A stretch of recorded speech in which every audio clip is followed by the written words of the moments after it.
Hello buddies, எல்லாரும் எப்படி இருக்கீங்க? இன்னைக்கு நம்ம வீடியோல சேலம் டு குஜராத், அதாவது சேலம் டு அகமதாபாத் என்னோட travel experience அத உங்க கூட நான் ஷேர் பண்ணிக்க போறேன். So come on, let's go.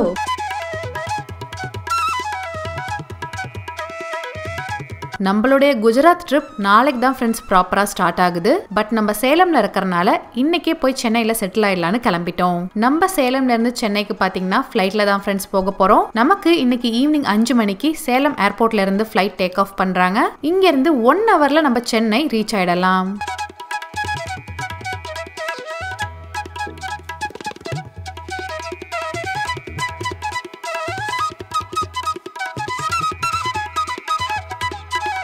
இந்த ட்ரிப் நான் சேலம் எஸ்எஸ் டிராவலோடைய குரூப் டூர்ல புக் பண்ணி போனேன். இவங்க குஜராத்துக்கு luxury group tours and private tours arrange பண்ணி கொடுக்குறாங்க. சேலம் எஸ்எஸ் டிராவலுக்கு ஆல் ஓவர் தமிழ்நாடு நிறைய பிரான்ச்சஸ் இருக்கு. நீங்க இந்த ட்ரிப்ல போகணும்னு விரும்புனீங்கன்னா அவங்களுடைய contact details and package details எல்லாமே நான் கீழே டிஸ்கிரிப்ஷன்ல கொடுத்துருக்கேன். கண்டிப்பா கான்டாக்ட் பண்ணி பாருங்க. நம்ம இப்போ சேலம்ல இருந்து சென்னை போறது எல்லாமே பேக்கேஜ்ல இன்க்ளூட் ஆகாது ஃப்ரெண்ட்ஸ். பேக்கேஜ் பாத்தீங்கன்னா நமக்கு சென்னை ஏர்போர்ட்ல இருந்தா ஸ்டார்ட் ஆகுது. அதுக்கு முன்னாடி நீங்க எந்த ஊர்ல இருந்து சென்னைக்கு வந்தாலும் சரி, அது எதுவுமே வந்து உங்களுக்கு பேக்கேஜ்ல இன்க்ளூட் ஆகாது. நீங்க தனியா தான் வந்து பே பண்ணி வர மாதிரி இருக்கும் சென்னைக்கு. ஒன்னு நீங்க ஓனாவே நீங்க இருக்கிற ஊர்ல இருந்து சென்னை வந்து சேர்ந்துடலாம், அதாவது சென்னை ஏர்போர்ட்டுக்கு வந்து சேர்ந்துடலாம். இல்ல நீங்க சேலம் எஸ்எஸ் டிராவல் கிட்ட சொன்னீங்கன்னா அவங்களே உங்களுக்கு அரேஞ்ச் பண்ணி கொடுப்பாங்க. பட் நீங்க அதுக்கு எக்ஸ்ட்ரா அமௌண்ட் பே பண்ற மாதிரி இருக்கும். எங்களுக்குமே பாத்தீங்கன்னா சேலம் எஸ்எஸ் டிராவல் தான் Salem to Chennai flight book பண்ணி கொடுத்தாங்க. ஆல்சோ இன்னைக்கு நைட் நாங்க ஸ்டே பண்றதுக்கும் ஏர்போர்ட் பக்கத்துல எங்களுக்கு ரூமும் வந்து அரேஞ்ச் பண்ணி கொடுத்தாங்க. பட் இது எதுவுமே பாத்தீங்கன்னா நமக்கு குஜராத் பேக்கேஜ்ல இன்க்ளூட் ஆகாது. நீங்க இதுக்கு எக்ஸ்ட்ரா காஸ்ட் பே பண்ணி வர மாதிரி இருக்கும். நம்மளுடைய ப்ராப்பரான குஜராத் ட்ரிப் சென்னை ஏர்போர்ட்ல இருந்து தான் ஸ்டார்ட் ஆகுது. இந்த வீடியோ உங்களுக்கு பிடிச்சிருந்தா லைக் பண்ணி சப்போர்ட் பண்ணுங்க. அண்ட் சப்ஸ்கிரைப் பண்ணாதவங்க மறக்காம சப்ஸ்கிரைபும் பண்ணிடுங்க. என்னுடைய டிராவலை பத்தி லைவா தெரிஞ்சுக்க மறக்காம என்னுடைய இன்ஸ்டாகிராம் பேஜை ஃபாலோ பண்ணுங்க. லிங்க் நான் டிஸ்கிரிப்ஷன்ல கொடுத்துருக்கேன்.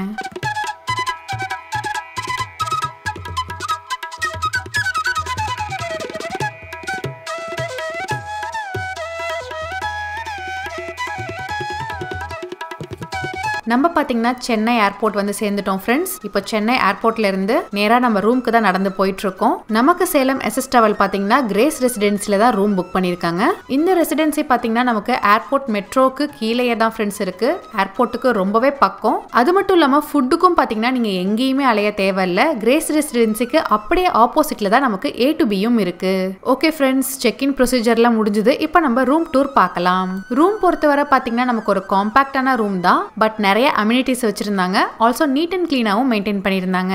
அதே மாதிரி தான் ஃப்ரெண்ட்ஸ் பாத்ரூமும். பட் பாத்ரூம் காம்பாக்டா இல்ல, ஓரளவுக்கு ஸ்பேஷியஸாவே இருந்தது. ஆல்சோ நீட் அண்ட் கிளீனாவும் மெயின்டைன் பண்ணியிருந்தாங்க. ஃப்ரெண்ட்ஸ் ஃபைனலாக வந்து ரூமில் செட்டில் ஆயாச்சு. இனிமேல் நமக்கு நாளைக்கு தான் ஃப்ளைட். இப்போ டைம் பார்த்தீங்கன்னா ஒரு 7 மணி போல் ஆக போகுது. நமக்கு பக்கத்துலேயே A to B இருக்குது. அங்கே போயிட்டு நான் டின்னர் சாப்பிட போகிறேன். ஸோ அதெல்லாம் நம்ம வீடியோவில் காட்ட போகிறதில்ல. பட் நீங்கள் வந்தீங்கன்னா A to B வந்து ஒரு பெஸ்ட் ஆப்ஷன். ஸோ சாப்பிட்டு நாங்கள் வந்து சீக்கிரமே படுக்க போகிறோம். ரீசன் என்னன்னா ஒரு 1:45க்குலாம் நாங்கள் இங்கே ரெடி ஆகணும், ஏர்லி மார்னிங். சரிங்களா? அப்போ தான் வந்து 4 மணி ஃப்ளைட்டுக்கு எங்களுக்கு கரெக்டாக இருக்கும். ஸோ ஒரு 2 o'clock போல் ஏர்போர்ட் ரீச் ஆகிட்டோன்னா அங்கேருந்து வந்துட்டு நமக்கு எல்லா ப்ராசஸும் முடிச்சுட்டு morning early morning 4 o'clock flight ஏறுறதுக்கு கரெக்டாக இருக்கும். ஸோ நாளைக்கு அப்படியே நம்ம vlog கண்டினியூ பண்ணலாம். Bye. Good morning friends. So நம்ம ஏர்லியராகவே எந்திரிச்சு குளிச்சு ப்ராப்பராக வந்து குஜராத் ட்ரிப்புக்கு ரெடி ஆகிட்டோம். நான் பயங்கர எக்ஸைட்டடாக இருக்கேன் இந்த குஜராத் ட்ரிப்புக்கு. ரீசன் என்னன்னா, சர்தார் வல்லபாய் பட்டேலோடைய சிலையை, அதாவது ஸ்டாச்சு ஆஃப் யூனிட்டியை வந்து பார்க்கணுங்கிறது என்னுடைய ரொம்ப நாள் ஆசை. என்னுடைய பக்கெட் லிஸ்ட்டில் ரொம்ப வருஷமாகவே இருந்ததுன்னு சொல்லணும். ஸோ அந்த ஒரு விஷயத்த நம்ம பார்க்க போகிறோம் அப்படிங்கிறனால நான் ரொம்பவே ஹாப்பியாக இருந்தேன்.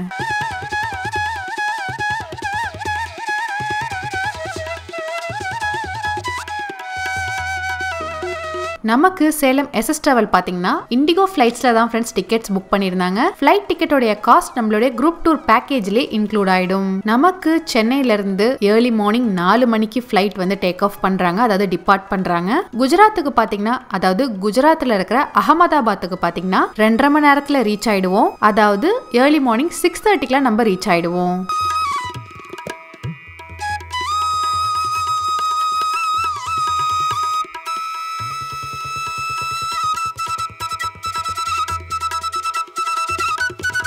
இந்த இந்த வாட்டி நமக்கு ஃப்ளைட்ல பாத்தீங்கன்னா லாஸ்ட் ரோல தான் ஃப்ரெண்ட்ஸ் டிக்கெட்ஸ் கிடைச்சது. ஸோ ஃபர்ஸ்ட் டைம் நான் வந்து லாஸ்ட் ரோல டிராவல் பண்றேன். அதே மாதிரி நமக்கு வந்து விண்டோ சீட்டும் கிடைக்கல. பட் பக்கத்துல இருந்த ஒருத்தர்கிட்ட வந்து ரெக்வஸ்ட் பண்ணி கேட்டதால அவர் கொடுத்துட்டாரு. ரீசன் என்னன்னா நான் உங்களுக்கு ஷூட் பண்ணி காட்டணுங்கிற ஒரே ரீசன் தான். பட் இருட்டா இருந்தனால அவ்வளவா என்னால ஷூட்டும் பண்ண முடியல. ஜஸ்ட் சிட்டியோட வியூ மட்டும் லைட்ஸோட தெரிஞ்சது அவ்வளோதான். அண்ட் கண்ணை மூடி கண்ணை திறக்கிறதுக்குள்ளார வந்து நம்ம அகமதாபாத்தும் ரீச் ஆயிட்டோம்.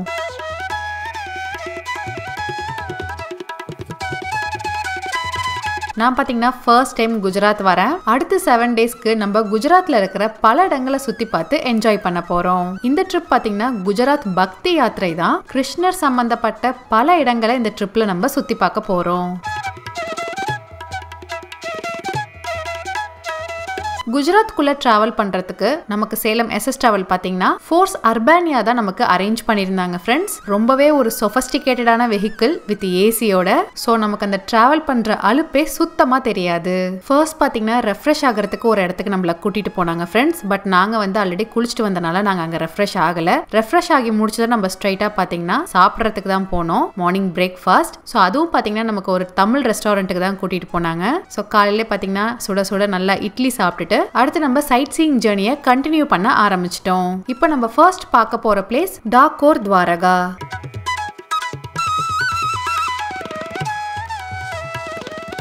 சார் குஜராத் பக்தி யாத்திரை first day first place Dakor Dwarka. இந்த டாக்கோர் துவாரகா அப்படிங்கிறது பாத்தீங்கன்னா ரஞ்சோட் ராய்னு சொல்லுவாங்க. இது தமிழ்ல பாத்தீங்கன்னா ரணசோட ராய் அப்படின்னு பேரு. முழுக்க முழுக்க இந்த குஜராத் பக்தி யாத்திரை முழுக்கவே வந்து கிருஷ்ணர் வாழ்ந்த இடங்களும் கிருஷ்ணரின் வாழ்க்கையில சம்பந்தப்பட்ட இடங்களும் சேர்த்து துவாரகைகள் அழைக்கப்படுது. இந்த துவாரகைகள் வந்து மொத்தம் 9 துவாரகைகள் உண்டு. உடல்ல எப்படி 9 துவாரங்கள் உண்டோ அந்த மாதிரி கிருஷ்ணருடைய வாழ்வு சம்பந்தப்பட்ட இடங்கள் வந்து 9 துவாரகைகள். இதுல 7 துவாரகைகள் குஜராத்லயும் 2 துவாரகைகள் வந்து ராஜஸ்தான்லயும் இருக்கு. தற்போதைய ராஜஸ்தான்ல இருக்கிறது பாத்தீங்கன்னா நாத துவாரகான்னு சொல்லுவாங்க. ஸ்ரீநாத் துவாரகா, கான்கரோலி துவாரகா, இது ரெண்டும் வந்து ராஜஸ்தான்ல இருக்கு. மீதி 7 சப்த துவாரகான்னு சொல்லுவாங்க. இந்த சப்த துவாரகா வந்து குஜராத்ல இருக்கு. நம்முடைய குஜராத் பக்தி யாத்திரையில சப்த துவாரகைகள் பார்க்க போறோம்.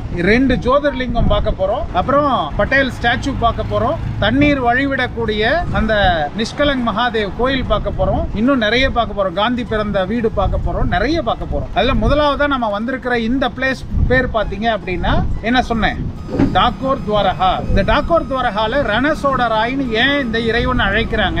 இந்த கோயிலினுடைய வரலாறு என்னன்னு பாத்தீங்கன்னா 2 விதமான வரலாறுகளை தாங்கி இருக்கின்ற ஒரு கோயில். இந்த ரணசோட ராயோடைய ஒரு வரலாறு நான் சொல்றேன். கிருஷ்ண பரமாத்மாவோட வாழ்வு, ராமரையும் கிருஷ்ணரையும் பாத்தீங்க அப்படின்னா ராமருடைய வாழ்வு முழுக்க தோல்வி நிறைந்தது. ஆனா கிருஷ்ணரோட வாழ்வு முழுக்கவே வெற்றி நிறைந்தது. கிருஷ்ணர் பாத்தீங்கன்னா வெற்றிக்கு அதிபதினு சொல்லலாம். பஞ்ச பாண்டவர்கள் வெற்றி பெறறதுக்கும் பின்னால இருந்து கிருஷ்ணர் தான் உதவுனாரு. கிருஷ்ணர் போரிட்ட எல்லா பொருளையும் ஜெயிச்சாரு.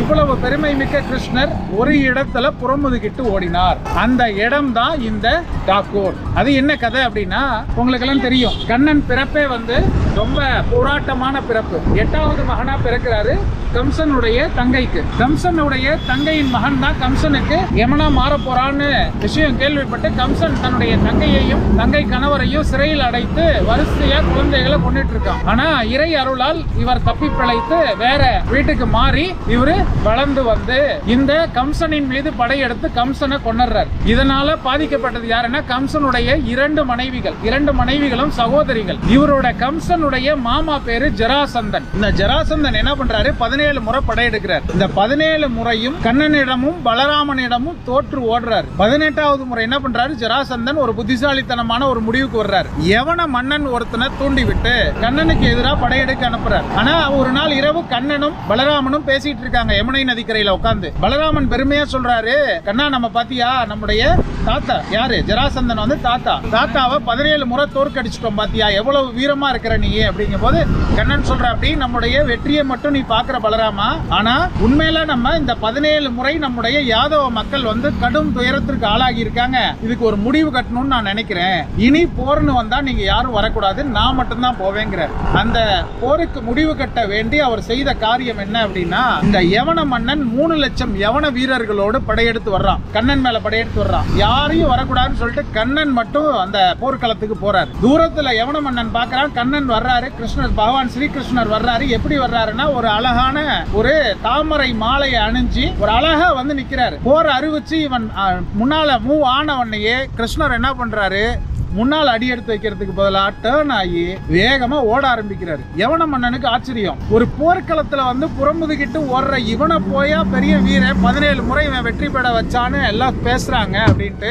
யவன மன்னன் என்ன பண்றான், நீங்க யாரும் வராதீங்க, நான் மட்டும் அவனை துரத்திட்டு போறேன்ட்டு கண்ணனை பகவான் ஸ்ரீகிருஷ்ணரை வந்து யவன மன்னன் துரத்திட்டே வர்றான். இவங்க ஓடி வந்துகிட்டே இருக்கிறப்ப இடையில ஒருத்தன் படுத்து தூங்கிட்டு இருக்கான். படுத்து தூங்கிட்டு இருந்தவன பகவான் ஸ்ரீகிருஷ்ணர் என்ன பண்றாரு, ஒரு இடறிட்டு ஒரு உதைச்சிட்டு தாண்டி குதிச்சு ஓடிடுறார். அந்த உதைக்கப்பட்டவன் என்ன பண்றான், முழிச்சு பாக்குறான், எதிர்க்க நின்னது யாரு, யவன மன்னன். பின்னால துரத்திட்டு வந்த யவன மன்னன் நிக்கிறான். ஒரு செகண்ட் அவன் பார்வைப்பட்டவுடன் யவன மன்னன் வந்து எரிஞ்சு சாம்பல் ஆயிடுறான். அந்த படுத்திருந்தவனுக்கு ஒண்ணுமே புரியல.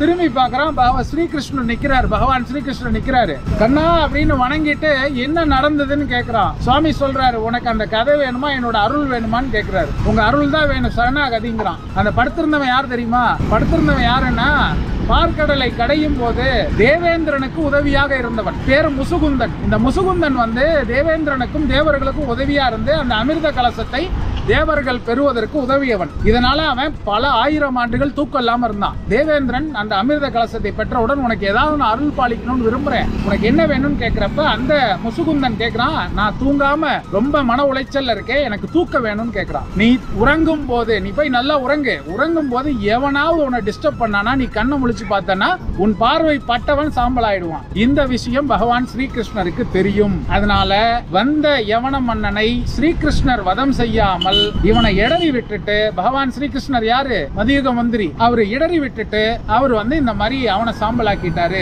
இன்னொரு கூடுதல் தகவல், இந்த முசுகுந்தன் கட்டிய திருக்கோயில் தமிழ்நாட்டில் இருக்கு. எதுன்னு தெரியுமா, திருவாரூரில் உள்ள தியாகராஜ சந்நிதி பெரிய கோயில். அது முசுகுந்த சக்கரவர்த்தியால் கட்டப்பட்ட கோயில். சோழ மன்னன் அங்க, இந்த சோழ மன்னன் தான் இங்க முசுகுந்தன். எப்படி வட இந்தியாவும் தென்னிந்தியாவும் இணையுது பாத்தீங்களா. இந்த புறமுதுகிட்டு ஓடினார் இல்லையா, அப்படி ஓடியதால் அவர் பெயர் ரணசோடராய், அததான் ரஞ்சோத் ராய்னு சொல்றாங்க. இந்த ரணசோடராய் வீற்றிருக்கின்ற திருத்தலம் தான் இந்த டாக்கோர் துவாரகா. அடுத்தது இந்த டாக்கோர் துவாரகாவை பத்தி இன்னொரு கதையும் இருக்கு. ஒரு அருமையான கிருஷ்ண பக்தர் ஒருவர் ஒவ்வொரு பௌர்ணமிக்கும் இங்க இருந்து நடந்தே துவாரகைக்கு போய் தரிசனம் பண்ணிட்டு வருவார். ஒரு கட்டத்துல அவருடைய முதுமை காரணமா வருடத்துக்கு 6 மாதத்துக்கு ஒரு முறையா மாறுது, வருடத்துக்கு ஒரு முறையா மாறுது. ஒரு 72 வயசுக்கு அப்புறம் அவரால் போகவே முடியல. ஒரு நாள் அவரு ரொம்ப அந்த ஆற்றாமையில கண்ணன்ட்ட கேட்டுட்டு இருக்காரு, என்னால வந்து பார்க்க முடியலையே அப்படின்ட்டு. அப்ப அந்த கண்ணன் வந்து ஒரு நாள் இரவு அவருடைய கனவுல வந்து, நீ ஏன் கவலைப்படுற, நீ வண்டி ஓட்டிட்டு வா, நான் உன் கூட வந்துடுறேங்கிறாரு. இவர் அதை நம்பி இவருடைய பழைய ஓட்ட மாட்டு வண்டி எடுத்துக்கிட்டு போய் நடு இரவுல துவாரகையில நிக்கிறார். அப்படி நின்னவரை ஊர் மக்கள்லாம் சேர்ந்து எதுக்கு வந்திருக்கேன்னு கேக்குறாங்க. இல்ல கண்ணன் வர்றேன்னாரு. எவனோ ஒருத்தர் பைத்தியக்காரன் வந்திருக்கா அப்படின்னு நினைச்சுக்கிட்டு போய் படுக்க போறவங்க மூலஸ்தானத்தை நல்லா இறுக்கி பூட்டிட்டு போயிடுறாங்க. ஆனா நடந்தது வேற. மூலஸ்தான கதவுகள் தானா உடைப்படுது. கண்ணன் சில தானா வந்து இவருடைய வண்டியில அமருது. இவர் வண்டியை ஓட்டிட்டு வந்துடுறாரு. பின்னாலேயே அந்த துவாரகை மக்கள் துரத்திட்டு வர்றாங்க. ஒரு இடத்துல ஒரு வேப்ப மரத்துக்கு அடியில இவரு பயந்துட்டு கண்ணன் சிலையை இறக்கி வச்சிடறாரு. அந்த வேப்ப மரத்துல இருந்து அந்த துவாரகை மக்கள் பெயர்த்து எடுக்க பாக்குறாங்க. அந்த சிலையை நகர்த்த முடியல. அந்த வேப்ப இலைகள் இன்னமும் இனிக்குது. அது இன்னும் கொஞ்சம் தூரத்துல இருக்கு. திரும்ப இவர்கள் கேட்டுக்கொண்டதின்படி அந்த காலத்திலே அந்த கண்ணன் சிலை எடைக்கு சமானமான தங்கம் தர வேண்டும்னு துவாரகை மக்கள் கேட்டதாகவும், அந்த தங்கத்தை தருவதற்கு ஒப்புக்கொண்டு அந்த கிருஷ்ண பக்தருடைய மனைவியினுடைய வெறும் மூக்குத்தி மட்டும் வச்ச உடனேயே அந்த எடை சமமாக நின்னதாகவும், பின்னர் துவாரகையில் அவர்கள் வேறு சிலை செய்து கொண்டதாகவும் ஒரு செவிவழி செய்தி உண்டு. அந்த வகையில பாத்தீங்க அப்படின்னா துவாரகதீஷ் கோயில்ல இருந்த துவாரகநாதர் தற்பொழுது இருக்கின்ற திருத்தலம் டாக்கோர் துவாரகை. இந்த 2 பெரிய விஷயங்கள் இருக்கு. அது இல்லாம இந்த டாக்கோர் துவாரகை முகலாய படையெடுப்பு, முகமதிய படையெடுப்பு, அரேபிய படையெடுப்புன்னு பல்வேறு படையெடுப்புகளுக்கு ஆட்பட்டு இப்ப இருக்கிற கோயில் 1700களில் கட்டப்பட்ட கோயில். இந்த கோயிலுடைய வடிவமே வந்து முன்னால மசூதியின் டூம் வடிவம் இருக்கும், பின்னால வந்து அந்த கூம்பு வடிவம் இருக்கும். அதனால அற்புதமான கோயில். இங்க டைம் ரொம்ப முக்கியம் டாக்கோர் துவாரகால. ஏன்னா இங்க இருக்கிற சுவாமிக்கு 1 மணி நேரத்துக்கு ஒரு தடவை உணவு ஊட்டிக்கிட்டே இருப்பாங்க. உணவு ஊட்டும் போதெல்லாம் அரை மணி நேரம் கோயில் க்ளோஸ் பண்ணிடுவாங்க. அதனால டைம் முக்கியம். இப்ப நீங்க இறங்கி இருக்கீங்க ஆட்டோல, நம்ம நேரா கோயிலுக்கு போய் சுவாமி பார்த்துட்டு அதே ஆட்டோல நம்ம இந்த இடத்துக்கு ரிட்டர்ன் ஆக போறோம். நம்ம வண்டி வந்து ஹைவேல நிக்குது. ஹைவேல இருந்து போயிட்டு வர்றது ஈஸி. நம்ம உள்ளார பார்க்கிங் போனோம்னா வண்டி வந்து வெளியில எடுக்கிறதுக்கு லேட் ஆகும். அதனால நம்ம இங்க இருந்து ஆட்டோல உள்ளார போயிட்டு வருவாங்களா? ஓகே. ஜெய் கிருஷ்ணா. நம்ம பரணி சார் எக்ஸ்பிளைன் பண்ணும்பொழுதே நம்ம டாக்கோர் துவாரகா ஆட்டோல போயிட்டு சுத்தி பார்த்துட்டு வர வரைக்கும் நான் உங்களுக்கு எல்லாமே காமிச்சிருப்பேன். நெக்ஸ்ட் நம்ம இங்கிருந்து கெவாடியா தான் ஃப்ரெண்ட்ஸ் போறோம். அங்கதான் நமக்கு ஸ்டாச்சு ஆஃப் யுனைட்டி இருக்கு. ஆன் த வேலே பாத்தீங்கன்னா நமக்கு லஞ்சுக்கு ஒரு பிளேஸ்ல நிறுத்தினாங்க ஃப்ரெண்ட்ஸ். அங்க போயிட்டு லஞ்ச் முடிச்சுட்டு அகைன் எங்களுடைய ஜேர்னியை நாங்க கண்டினியூ பண்ணோம். இன்னைக்கு நம்ம ஸ்டாச்சு ஆஃப் யுனைட்டி விசிட் பண்ண போறது இல்ல, ரூம் தான் செக் இன் பண்ண போறோம். நமக்கு ஸ்டே எந்த ஹோட்டல்ல கொடுக்க போறாங்க அப்படின்னு சொல்லி பாத்தீங்கன்னா ஃபார்ச்சூன் ஸ்டாச்சு ஆஃப் யுனைட்டி. இது ஒரு ஐடிசி குரூப் ஆஃப் ஹோட்டல். அது மட்டும் இல்லாம இது ஒரு 4-star ப்ராப்பர்ட்டி ஃப்ரெண்ட்ஸ். நம்ம குஜராத் வந்திருக்கிறது பாத்தீங்கன்னா ஒரு luxury group tour package. So நம்ம ஸ்டே பண்ண போறது எல்லாமே பாத்தீங்கன்னா 4-star ப்ராப்பர்ட்டிஸ் தான். ஸோ நீங்க ட்ரிப் வரும்போதும் இதே சேம் ஹோட்டல்ல தான் ஸ்டே பண்ணுவீங்களா அப்படின்னு கேட்டீங்கன்னா நம்மளால சொல்ல முடியாது. ரீசன் என்னன்னா சேலம் எஸ்எஸ் டிராவல்க்கு இதே ஏரியால 4 to 5 4-star ப்ராப்பர்ட்டிஸ் உடைய டைப் இருக்கு. ஸோ எந்த ஹோட்டல்ல அவைலபிலிட்டி இருக்கோ அந்த ஹோட்டல்ல தான் நமக்கு ரூம் புக் பண்ணுவாங்க. பட் எல்லா ஹோட்டல்ஸுமே பாத்தீங்கன்னா உங்களுக்கு இதே ஸ்டாண்டர்ட்ல தான் இருக்கும். ரூம் பொறுத்தவரை சான்ஸே இல்ல ஃப்ரெண்ட்ஸ். அவ்வளோ லக்ஸூரியஸாவும் அவ்வளோ ஹைஜீனிக்கா நீட் அண்ட் கிளீனா மெயின்டைன் பண்ணியிருந்தாங்க. ஸோ இவ்வளோ அருமையான ஒரு ஸ்டே அண்ட் சொஃபஸ்டிகேட்டடான டிரான்ஸ்போர்ட்டேஷன் அரேஞ்ச் பண்ணி கொடுத்த நம்ம சேலம் எஸ்எஸ் டிராவல்க்கு கண்டிப்பா தேங்க்ஸ் சொல்லியே ஆகணும். நைட் டின்னரும் பாத்தீங்கன்னா நம்ம ஸ்டே பண்ணியிருந்த ஹோட்டல்லே தான் ஃப்ரெண்ட்ஸ் அரேஞ்ச் பண்ணியிருந்தாங்க. ரெஸ்டாரண்டே பாத்தீங்கன்னா வேற லெவல்ல இருந்தது. ரெஸ்டாரண்ட் மட்டும் இல்ல, ஃபுட்டும் பாத்தீங்கன்னா சான்ஸே இல்ல ஃப்ரெண்ட்ஸ். ரொம்பவே சூப்பரா இருந்தது. நம்மளுடைய பேக்கேஜ் காஸ்ட்ல பாத்தீங்கன்னா அகாமடேஷன், 3 வேளை ஃபுட், குஜராத் முழுக்க சுத்தி பார்க்குற ஃபோர்ஸ் அர்பானியா, இது எல்லாமே பேக்கேஜ்லேயே இன்க்ளூடட். ஓகே ஃப்ரெண்ட்ஸ், இதோட நம்ம இந்த வீடியோவை முடிச்சுக்கலாம். நெக்ஸ்ட் வீடியோவில் நம்ம ஸ்டாச்சு ஆஃப் யுனைட்டி தான் சுற்றி பார்க்க போகிறோம். இந்த வீடியோ உங்கள் எல்லாருக்குமே கண்டிப்பாக யூஸ்ஃபுல்லாக இருந்திருக்கும்னு நான் நம்புகிறேன். அப்படி யூஸ்ஃபுல்லாக இருந்திருந்தா லைக் பண்ணுங்க, ஷேர் பண்ணுங்க, கமெண்ட் பண்ணுங்க. மறக்காம நம்ம சேனலை சப்ஸ்கிரைப் பண்ணுங்க. நன்றி, வணக்கம்.